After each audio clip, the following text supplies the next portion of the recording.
नमस्कार, स्वागत है आप सभी का। मैं हूं हिमांशु और आप देख रहे हैं हलचल इंडिया। बेबाक खबर तेज असर। आइए नजर डालते हैं आज की खास खबरों पर। कोरोना का कहर रुकने का नाम नहीं ले रहा। शनिवार को आई कोरोना संक्रमित की रिपोर्ट में मीरापुर कस्बे की इस्लामिया मस्जिद में ठहरी जमात में शामिल 3 जमातियों की रिपोर्ट पॉजिटिव आई। तीनों जमाती निजामुद्दीन मरकज से मीरापुर पहुंचे थे। मीरापुर में 3 कोरोना पॉजिटिव मिलने से मीरापुर भी हॉटस्पॉट में शामिल हो गया है। एसडीएम जानसठ व सीओ जानसठ स्वास्थ्य विभाग की टीम के साथ मीरापुर पहुंचकर तीनों संक्रमितों को बेगराजपुर मेडिकल व अन्य जमातियों के बीआरटी आइसोलेशन सेंटर में लेकर गए। वहीं प्रशासन ने मीरापुर को सील करने की तैयारी शुरू कर दी है। मुजफ्फरनगर के मुख्य चिकित्सा अधिकारी डॉक्टर प्रवीण चोपड़ा के अनुसार शनिवार को आई रिपोर्ट में मीरापुर के भी 3 लोगों की कोरोना संक्रमित रिपोर्ट पॉजिटिव है। तीनों कोरोना के संक्रमित मीरापुर थाने के समीप मोहल्ला मुश्तरक की इस्लामिया मस्जिद में ठहरे हुए थे। तीनों संक्रमित कर्नाटक के निवासी हैं तथा जमात में निजामुद्दीन मरकज से मीरापुर की इस्लामिया मस्जिद में आए थे। जमात में शामिल सभी 12 लोगों को पहले से ही मस्जिद में क्वारंटाइन किया गया था। मीरापुर में कोरोना संक्रमित मिलने से हड़कंप मच गया। सूचना पर मीरापुर पुलिस मौके पर पहुंच गई और मस्जिद में क्वारंटाइन कर रखे गए जमातियों से उनके स्वास्थ्य के बारे में जानकारी की।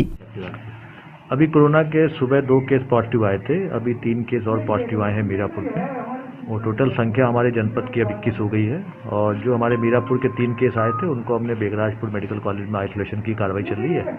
मीरापुर को हॉटस्पॉट घोषित करके उसमें जो भी प्रक्रिया होती है हेल्थ प्रोटोकॉल की, सैनिटाइजेशन, मेडिकल की टीम द्वारा थर्मल स्कैनिंग, इसके अलावा जो इन 3 व्यक्तियों के कॉन्टैक्ट्स में जो भी लोग थे उनका सर्वे, उन्हें होम क्वारंटाइन करना ताकि किसी प्रकार से संक्रमण को फैलने से रोका जा सके। कितने सैंपल गए थे, कितनी बाकी जांच रह रही है? अभी हमारे कल से लेकर आज से लगभग 184 सैंपल आए हैं, जिसमें बाकी निगेटिव के 5 ही पॉजिटिव आए हैं। अभी हमारे लगभग 200 से 300 सैंपल हमारे पेंडिंग है। सर, आज की क्या अपडेट है जो आज जाए? आज की अपडेट है कि सुबह 2 केस थे, इस समय 3 केस है, 5 केस है। जनपद के टोटल 21 हो गए।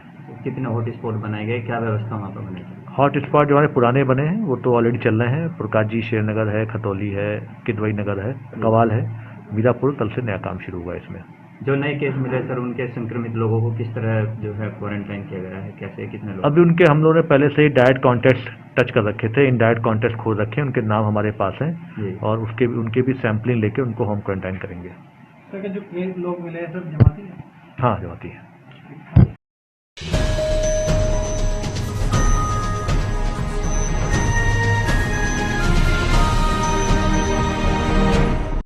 मुजफ्फरनगर जनपद के थाना चरथावल में कोरोना वायरस से बचाव के लिए थाने में आने वाले फरियादियों व पुलिसकर्मियों को सबसे पहले हाथ धोने होंगे। उसके लिए थाने में हैंड वॉश मशीन लगाई गई है। देश में फैले कोरोना वायरस के संक्रमण को फैलने से रोकने के लिए पुलिस प्रशासन हर संभव प्रयास कर रहा है। थाने में आने वाले फरियादियों को अब थाने में आते ही सबसे पहले हाथ धोने होंगे। साथ ही साथ सभी पुलिसकर्मियों को भी बार बार हाथ धोने होंगे। चरथावल थाना अध्यक्ष सूबे सिंह ने बताया कि एसएसपी के आदेश पर चरथावल थाना परिसर में हैंड वॉश मशीन लगाई गई है। थाने आने वाले फरियादियों व पुलिसकर्मियों को सबसे पहले अपने हाथ धोने होंगे। उसके लिए थाने में हैंड वॉश मशीन लगवा दी गई है। हैंड वॉश मशीन में हाथ धोने के लिए डेटोल लिक्विड आदि की व्यवस्था भी की गई है।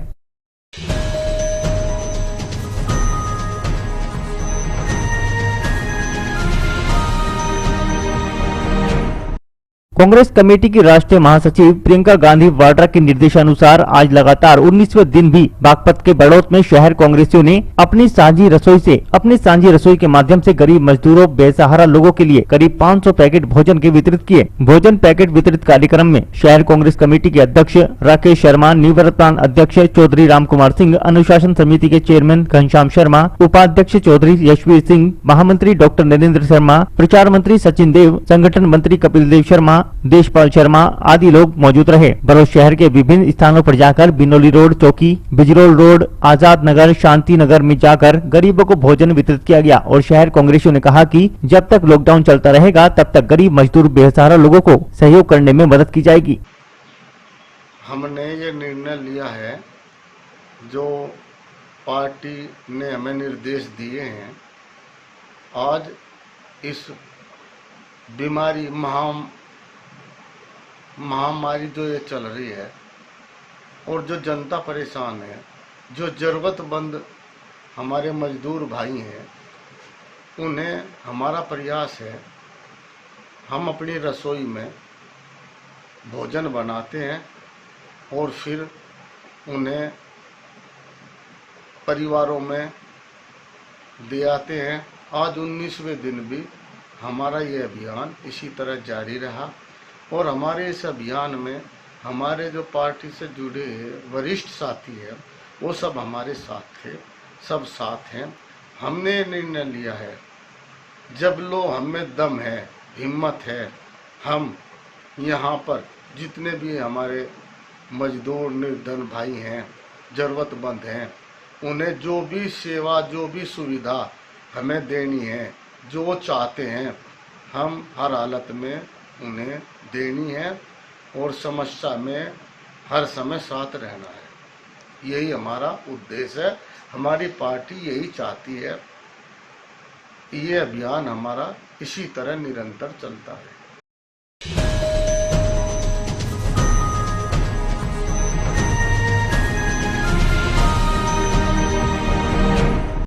आज जिस तरह से पूरा विश्व एक भयंकर महामारी से गुजर रहा है, ऐसे मुश्किल दौर में 7 दोस्तों ने 35 मकानों को गोद लिया है। बच्चे गोद लेने की प्रथा तो हमने सबने ही सुनी होगी, लेकिन मकान गोद लेने की आज पहली बार यह कथा सुन रहे हैं। ये कहानी नहीं है, ये सच्चाई है। ये सच्चाई बागपत के बड़ौत की है, जहाँ 7 दोस्तों ने मिलकर 35 घरों, तकरीबन 200 से ज्यादा लोगों को गोद लिया है। उन सबका जिम्मा अपने सर लिया है। उनका खाना पीना, कपड़े, दवाई आदि का जो भी एक परिवार में होता है, सारा खर्चा उठाने की जिम्मेदारी ली है। इन दोस्तों ने ऐसी मिसाल पेश की है जो कि बहुत ही काबिल तारीफ है। ये सभी परिवार बहुत गरीब हैं, जिनके घरों में 2 दिन से कुछ खाने के लिए भी नहीं था। ऐसे में हाजी सुहेल, शोबी मलिक, रिजवान रोयल, जावेद प्रधान, मुकीम मलिक, मोहम्मद एहसान, आरिफ खान आदि उन परिवारों के लिए मसीहा बनकर सामने आए और जो भी उन परिवारों को परेशानी थी सब कुछ हल की गई। उन परिवार वालों के दिलों से दुआ के सिवा और कुछ नहीं निकल रहा। मैं सभी भाइयों को एक चीज़ से रूबरू कराना चाहता हूँ कि जैसा कि आप सभी लोग जानते हैं, हमारा पूरा आलम एक ऐसी महामारी से जूझ रहा है जिसका कोई इलाज नहीं है। तो इसी के चलते कुछ परिवार हैं जो ज़रूरतमंद परिवार हैं, जिन तक सहायता नहीं पहुंच पा रही है। अल्लाह का शुक्र है, हमारे हिंदू भाई भी, मुस्लिम भाई भी बहुत सहायता कर रहे हैं। लेकिन मैं ये चाहूँगा कि इस चीज़ में गरीबी को देखते हुए कोई धार्मिक चीज़ें इसमें क्रिएट ना करे। कोई ऐसा ना करे कि भाई जो हिंदू है वो हिंदू को दे, जो मुस्लिम है जो मुस्लिमों को दे, ऐसा ना करे भाई। गरीबी एक ऐसी चीज़ है जो हिंदू मुस्लिम को कोई जाति धर्म नहीं देखती है। इसलिए मेरी आप सबसे जो है रिक्वेस्ट है, बराए करम मैं आपसे कहूँगा कि सभी की सहायता करें। इसी के चलते हम 7 लोग हैं, हम लोगों का ग्रुप है, हम 7 दोस्तों का हमने फैसला किया है। लगभग 30-35 परिवार हमने चुने हैं जो वाकई ज़रूरतमंद है, उसमें हिंदू भी है, मुस्लिम भी है। तो हमने फैसला किया है कि जब तक माह रमज़ान है, अल्लाह ताला उन्हें हर ज़रूरत की चीज़ हमारे ज़रिए मुहैया कराने की हमें तौफीक दे।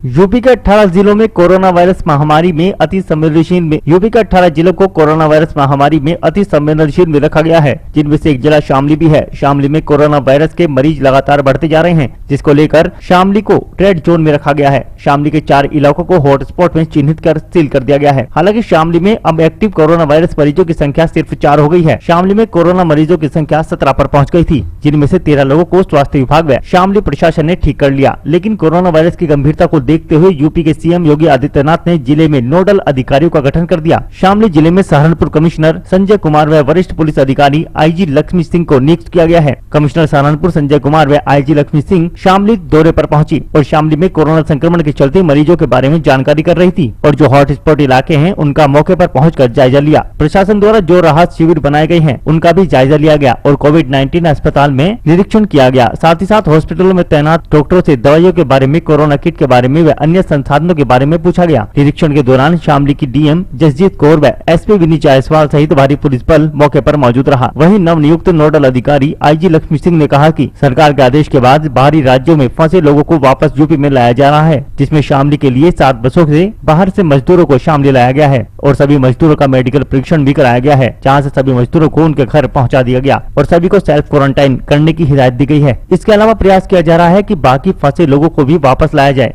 आईजी लक्ष्मी सिंह का यह भी कहना है कि कोविड-19 के पेशेंट व उसकी महामारी से जूझते हुए विश्व के संबंध में शामली जिले का नोडल अधिकारी बनाकर भेजा गया है। शासन की प्राथमिकता है कि जो कंटेनमेंट जोन है उनमें सारी व्यवस्थाएं अपग्रेड होनी चाहिए। आगामी दिनों में जब लॉकडाउन खुले तो उस स्थिति में हमारे पास एडिशनल कैपेसिटी बिल्डिंग होनी चाहिए, जिसके लिए हमको भेजा गया है। देखिए, कोविड-19 के पेशेंट्स और उसकी महामारी से जूझते हुए विश्व के संबंध में शामली जिले का नोडल ऑफिसर बना के हमें भेजा गया है। शासन की प्राथमिकताएं हैं कि जो कंटेनमेंट जोन है उसमें सारी व्यवस्थाएं अप टू ग्रेड होनी चाहिए। आगामी दिनों में जब लॉकडाउन खुले तो उस स्थिति में हमारे पास एडिशनल कैपेसिटी बिल्डिंग होनी चाहिए, जिसके लिए हमको भेजा गया है देखने के लिए। हम जिले में स्वास्थ्य संबंधी, पुलिस संबंधी, सुरक्षा संबंधी, क्वारंटाइन की फैसिलिटीज़, कोविड पेशेंट्स के वार्ड की फैसिलिटीज़, हॉटस्पॉट्स के मैनेजमेंट की फैसिलिटीज़ कि कैसे उनको हॉटस्पॉट्स को मैनेज करके और उनको रेगुलराइज किया जाए, इस संबंध में तैयारियों का जायजा लेने के लिए भेजा गया है। आज सुबह से अभी हमने देखा है पड़ोसी राज्य हरियाणा से आते हुए हमारे प्रदेश के श्रमिकों को वापस भेजा जा रहा है। उसकी व्यवस्थाएं सुनिश्चित कराई गई हैं। अब तक 7 बसें हमारी जनपद से प्रवेश करके और विभिन्न गंतव्यों के लिए रवाना हुई हैं। यहाँ पे आइसोलेशन वार्ड और क्वारंटीन फैसिलिटीज़ का निरीक्षण किया जा रहा है। सुरक्षा की व्यवस्था देखी जा रही है। आगामी दिनों में और कितनी अधिक हम इस व्यवस्थाओं में सीट्स या बेड्स बढ़ा सकते हैं, इस पर विचार करना होगा। लगातार शामली पुलिस कार्यरत है और बाखूबी अपना शामली पुलिस, शामली एडमिनिस्ट्रेशन और यहाँ का मेडिकल स्टाफ बहुत अच्छे टीम भावना के साथ कार्य कर रहा है और ये हमारी जिम्मेदारी है कि इसी टीम भावना को आगे बढ़ाते हुए आज हम आइसोलेशन और हॉटस्पॉट्स निर्दिष्ट किए हुए स्थलों का भी मुआयना करेंगे और हमारी कोशिश रहेगी कि जनता को भी जागरूक किया जाए। उनके कहीं किसी आइसोलेशन और हॉटस्पॉट्स के जोन में, कंटेनमेंट जोन में कोई समस्या आ रही है तो उसका निराकरण कराया जाए बगैर सिक्योरिटी के साथ कॉम्प्रोमाइज़ किए हुए। कानपुर में पुलिस लाइन में फॉलोअर्स जो है पॉजिटिव पाया गया है कोरोना, तो किस तरह से यहाँ हमारे पुलिस लाइन में शाम के समय में सभी स्टाफ की, स्पेशली आपके कांस्टेबलरी और 4th क्लास जो हमारे फॉलोअर्स हैं, इनकी ब्रीफिंग सुनिश्चित की जाएगी। इनको पर्सनल प्रोटेक्टिव इक्विपमेंट्स जैसे मास्क और ग्लव्स प्रदान किए गए हैं। इनको समझाया जाना चाहिए कि इनको कैसे दैनिक दिनचर्या में उसका समावेश करते हुए अपनी ड्यूटी को निभाना है और आशा करते हैं कि इतनी जागरूकता हमारे पुलिस पर्सनल्स के बीच में आएगी कि आगामी दिनों में हम बखूबी अपनी ड्यूटीज़ को बगैर किसी डेंजर में आए हुए निभा सकें। हम क्या पुलिस कर्मियों के भी जो है सैंपल भरे जाएंगे, लिए जाएंगे, जिस तरह से जो है वहाँ पॉजिटिव मिला? नहीं, देखिए, मैं किसी और ज़िले पर कमेंट नहीं कर सकती। मैं शामली की इंचार्ज हूँ। अभी तक शामली में इस तरह की कोई समस्या नहीं पाई गई।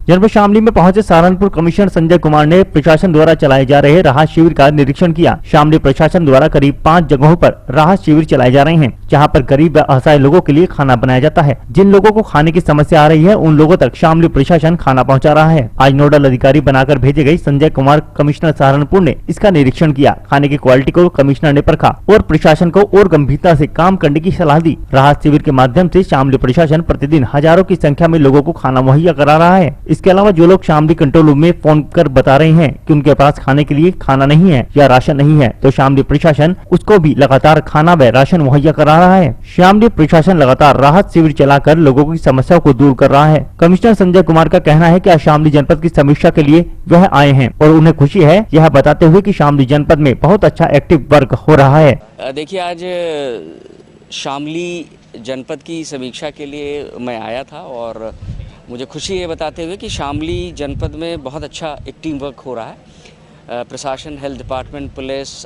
अन्य जो लाइन डिपार्टमेंट्स हैं बहुत अच्छा काम कर रहे हैं। कम्युनिटी किचन भी मैं देखने गया था अभी और मैं इनकी व्यवस्थाएं भी देखूंगा।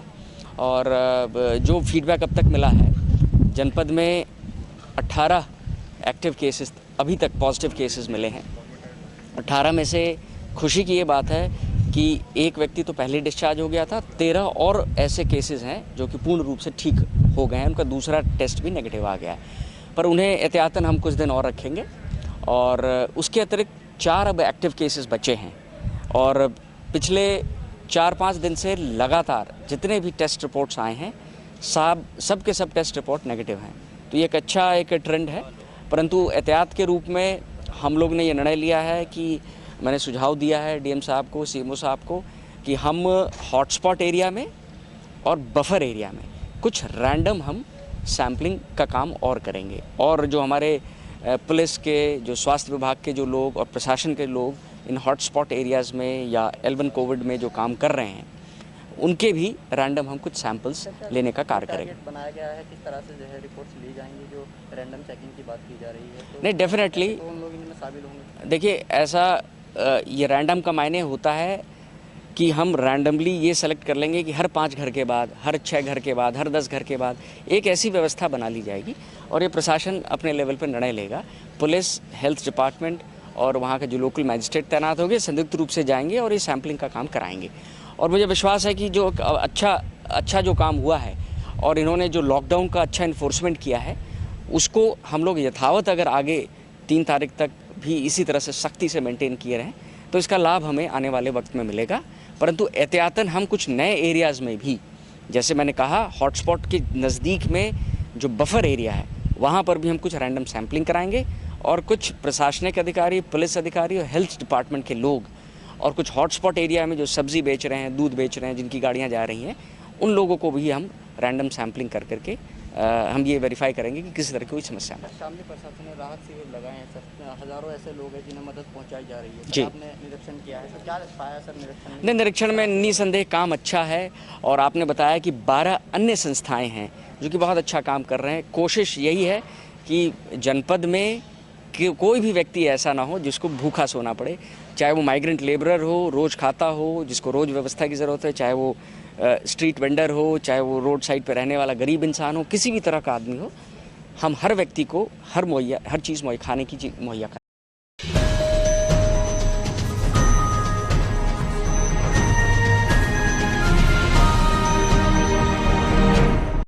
सहारनपुर में संदिग्ध परिस्थितियों में महिला एएनएम की मौत हो गई। मामला सहारनपुर के थाना सदर बाजार क्षेत्र के एक स्कूल मदर टेरेसा का है, जहां फिलहाल क्वारंटाइन किए गए लोगों को रखने की व्यवस्था स्वास्थ्य विभाग की ओर से की गई है। एक और प्रदेश सरकार द्वारा कुछ स्थानों पर स्टाफ नर्स के साथ जमाती द्वारा अभद्र व्यवहार करने के चलते उन्हें नाइट ड्यूटी से लेकर अन्य क्वारंटाइन सेंटर पर ड्यूटी न करने के आदेश दिए गए हैं। वहीं दूसरी ओर सहारनपुर में स्वास्थ्य विभाग के एक ब्लॉक की सभी एएनएम की क्वारंटाइन सेंटर पर दिन रात ड्यूटी लगाई जाती है। मदर टेरेसा क्वारंटाइन सेंटर में एक एएनएम मेनका ने करीब 20 दिन तक ड्यूटी की। क्वारंटाइन सेंटर पर ज्यादातर जमातियों को ही क्वारंटाइन किया गया था। सांस की बीमारी के चलते कुछ दिन से मृतक एएनएम मेनका को होम क्वारंटाइन किया गया था। होम क्वारंटाइन पीरियड के दौरान घर पर ही उसकी संदिग्ध परिस्थितियों में मौत हो गई। मृतक एएनएम मेनका के विभाग के अन्य कर्मचारियों ने विभाग की ओर से उनके साथ लापरवाही बरतने का आरोप लगाया। बिना ट्रेनिंग व बिना कोरोना सेफ्टी किट के ही क्वारंटाइन सेंटर पर उसकी ड्यूटी लगाई गई थी। हालांकि एएनएम की कोरोना रिपोर्ट नेगेटिव आई थी। वहीं CMO Saharanpur doctor V S Sodhi ने जानकारी देते हुए बताया कि उनके यहाँ मेनका नाम की एक एएनएम को, जिसकी ड्यूटी सोनाटी खड़खड़ी में पोस्टिंग थी, उसको मृत अवस्था में जिला अस्पताल लाया गया था। मृतक एएनएम की duty mother Teresa quarantine centre पर लगाई गई थी, जहाँ पर इसकी कोरोना टेस्ट भी कराए गए थे, जिसकी रिपोर्ट नेगेटिव आई थी। महिला एएनएम का पोस्टमार्टम कराया जा रहा है। महिला एएनएम की मौत के कारणों का अभी तक पता नहीं लग पाया है। नहीं, अटैक नहीं हुआ उसको सांस लेने में प्रॉब्लम थी। उसको सांस लेने में प्रॉब्लम हुई उसको रात ना। फिर सुबह के टाइम उसको डॉक्टर के यहाँ लेके जा रहे थे, रास्ते में उसने दम तोड़ दिया। 22 तारीख से क्वारंटाइन पे थे हम लोग। 29 मार्च से 21 अप्रैल तक हमने मदर टेरेसा क्वारंटाइन सेंटर में हमने ड्यूटी की है अभी, और 22 तारीख से हम लोग होम क्वारंटाइन में थे हम लोग। ये अनुसार मतलब किसी ब्लॉक में क्या किसी जिले में भी कहीं पे भी एएनएम की कोई ड्यूटी नहीं है। पूरी एएनएम की ड्यूटी नहीं, सिर्फ हमारी ब्लॉक में ड्यूटी है। हम ऑल स्टाफ 2 बार सीएमओ साहब के पास भी जा चुके हैं इस बारे में, फिर भी हम लोगों को हमारी समस्या कोई निस्तारण नहीं हुआ।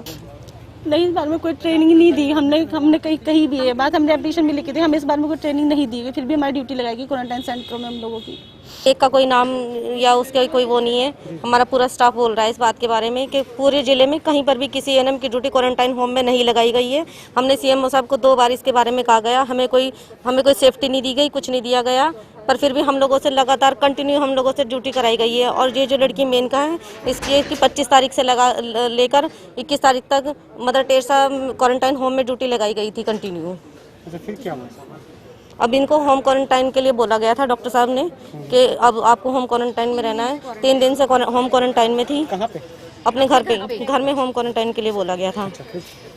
अब अचानक से तबीयत खराब हुई है, उसकी सांस लेने में तकलीफ हुई और यहाँ लेके आए तो सांस लेने में तकलीफ। कोरोना का टेस्ट हुआ था क्या? कोरोना का टेस्ट हुआ था, रैपिड टेस्ट हुआ था कोरोना का, उसमें रिपोर्ट रिपोर्ट उसमें नेगेटिव आई है। लेकिन हम लोगों को मतलब दोबारा कोरोना का टेस्ट उसका होना चाहिए, कम से कम सब लोगों को पता चले कि क्या परेशानी है, क्या किस वजह से उसकी डेथ हुई। उसका बहुत ज़्यादा स्ट्रेस हम लोगों के पास है, बहुत ज़्यादा स्ट्रेस। हम अपना आप स्वास्थ्य विभाग की कमियां मानती है क्या इसमें? जैसे इसकी डेथ हुई है, एक्सपायर हुई है, क्या किसकी कमी मानती है आप? स्ट्रेस बहुत ज़्यादा है, उस टेंशन ही है। क्या आप लोगों की कोई ट्रेनिंग हुई थी? हम लोगों को कोई ट्रेनिंग नहीं है, कोई वो सेफ्टी नहीं है, कुछ नहीं है। क्वारंटाइन पॉजिटिव भी जो पॉजिटिव कोविड-19 निकल रहे हैं, पॉजिटिव भी वहीं से ही निकल रहे हैं, सरस्वती विहार से और मदर टेरेसा से। एक हमारे यहाँ श्रीमती मेनका वाइफ ऑफ सुबोध कुमार, जो हमारे सुनेटी खड़खड़ी ब्लॉक की एएनएम थी, इनकी ड्यूटी महिला क्वारंटाइन सेंटर मदर टेरेसा में इन्होंने काम किया और इनका हमने कोरोना टेस्ट भी कराया था जो कि नेगेटिव आया और ये अपने घर पर थी। और आज इनके घर वाले मृत अवस्था में हमारी इमरजेंसी में लेके आए हैं। अब इनका पोस्टमार्टम कराया जा रहा है तथा अभी स्पष्ट कारणों को जिससे पता चले कि क्या कारण रहा है, क्योंकि हमारे पास कोरोना नेगेटिव इनकी सूचना हमें मिल चुकी है। तो जो स्पष्ट कारण होगा वो हम आपको अवगत कराएंगे।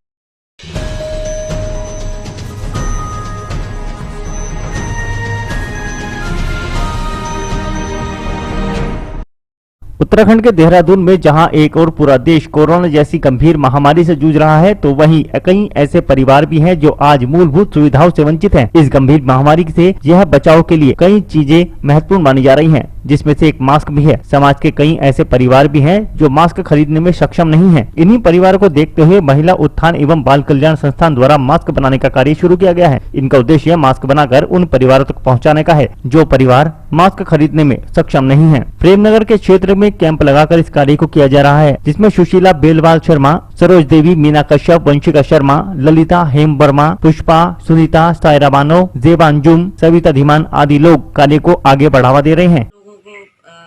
महिला कल्याण की तरफ से ये मास्क बनाने का 10,000 मास्क बनाने का हम लोगों के पास टारगेट है और हम लोग इसको जो गरीब बस्ती है, गरीब मोहल्ला है, वहाँ पे जाके हम इस चीज़ को वितरण करेंगे। और हम लोग सारी महिलाएं, हम जितनी भी हैं, सब ने अपने अपना जिम्मेदारी ले रखी है कि हम लोग इतने मास्क बना के सबमिट करके और सारी गरीब जगह जाके हम लोग इसको वितरण करेंगे।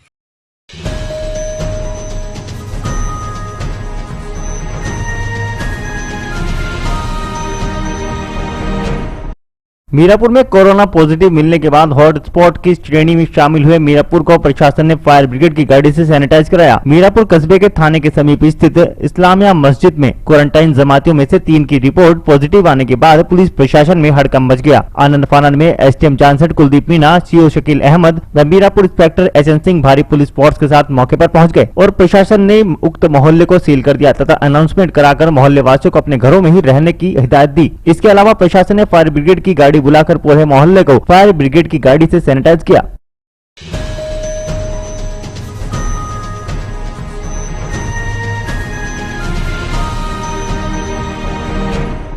आज के बुलेटिन में इतना ही। कल फिर होंगे हाजिर कुछ नई और ताजा खबरों के साथ। देखते रहिए हलचल इंडिया, बेबाक खबर तेज असर।